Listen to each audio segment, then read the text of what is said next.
अस्सलाम वालेकुम। उम्मीद करता हूँ आप सब खैरियत से होंगे और अपनी एंटी टेस्ट की जो तैयारी है बड़े रवानगी के साथ और बड़ी जोश जज्बे के साथ कर रहे होंगे।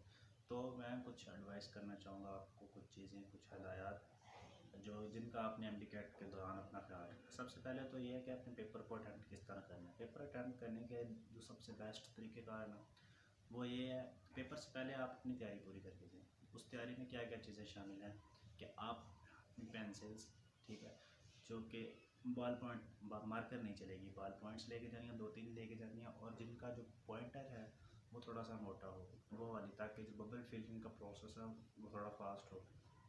और एडिशनल लेके जानी है ताकि आपकी ख़राब हो जाए, अच्छी तरह ना चले तो आप दूसरे को दे दें किसी को। एक वॉच साथ लेके जानी है, पानी की बोतल लेके जानी है, बिस्किट्स से चॉकलेट साथ लेके जानी है, ताकि ड्यूरिंग स्ट्रेस पेपर के दौरान आ जाता है बंदे को, तो आप खाएंगे और आप एनर्जेटिक फील करेंगे, अच्छा फील करेंगे, यानी कि आपका स्ट्रेस रिलीव होगा इससे।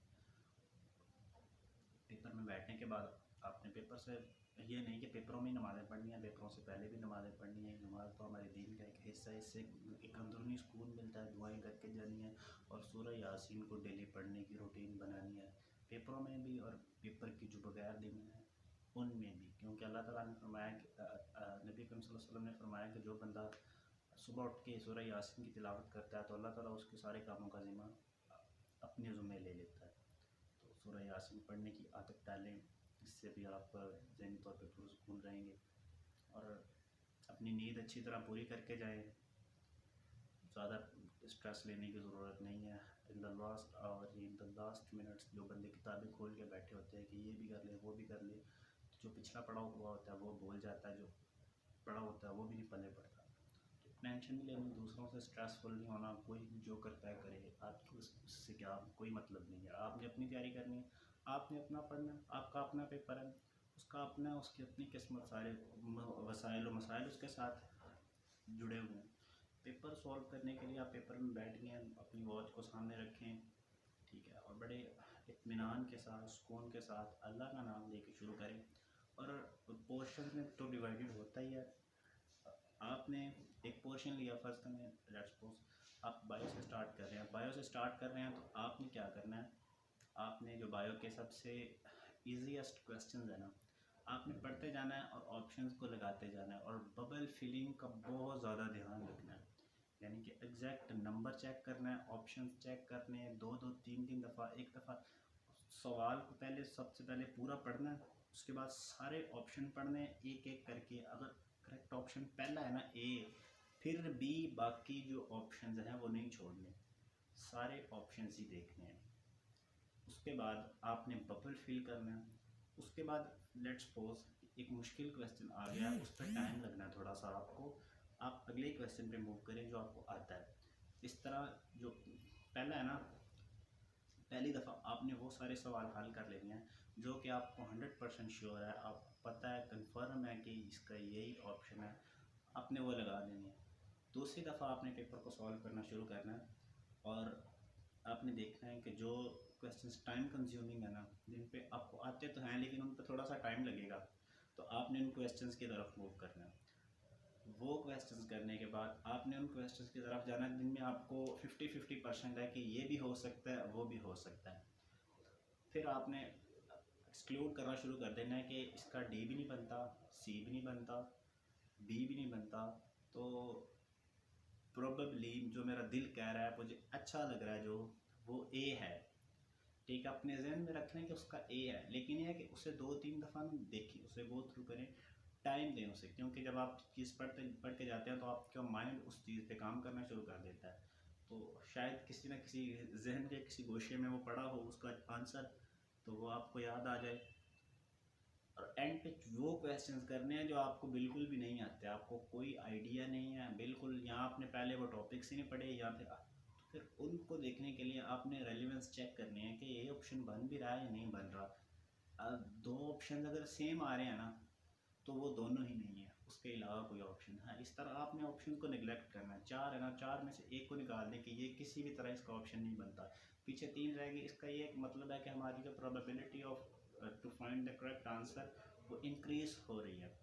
आप जो दूसरा उसको भी निकाल दें कि ये भी नहीं बनता। अब दो ऑप्शन हैं, दो ऑप्शन में आपने डिसाइड करना है। अब आपने सबसे ज़्यादा उसकी रेलिवेंस देखनी है। आपने करेक्ट ऑप्शन और बेस्ट ऑप्शन की तरफ जाना है। अगर दो करेक्ट हैं तो उनमें से बेस्ट ऑप्शन कौन सा बन रहा है। चारों सिमिलर ऑप्शन है तो आपने बेस्ट ऑप्शन की तरफ जाना है। टोटली इररेलेवेंट तो आपने करेक्ट ऑप्शन की तरफ जाना है। जो न्यूमेरिकल्स हैं उनको बड़े इत्मीनान के साथ, बहुत तहम्मुल के साथ करना है। वैल्यूज़ का ध्यान रखना है, पावर्स का बिल्कुल नोट करना है कि ये पावर माइनस में है या जमा में है। यूनिट्स को लाजमी देखना है, एक एक यूनिट को देखना है कि ये कैपिटल है, स्मॉल है। लेटर्स का भी ध्यान रखना है, यूनिट्स का भी ध्यान रखना है, और प्रीफिक्सेस का भी ध्यान रखना है, प्रीफिक्सेस का भी, ठीक है।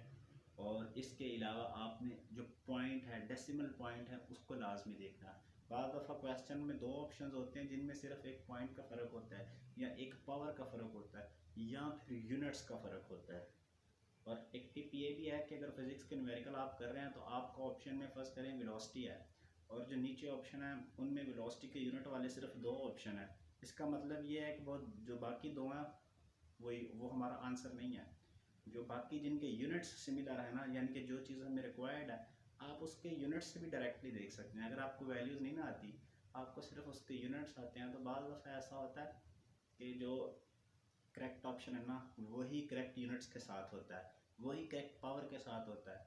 बाकी आप सॉल्व ना भी करें तो वो आपको और अप्रोक्सीमेशन की तरफ जाना है, अप्रोक्सीमेट करना है, यानी कि वैल्यूज़ को अपनी तरफ से थोड़ा सा बढ़ा के अगर और थोड़ा सा कम करके आपने उन्हें डिवाइड करके, यानी कि इस तरह लेके आना है कि वो डिवाइड हो सकें।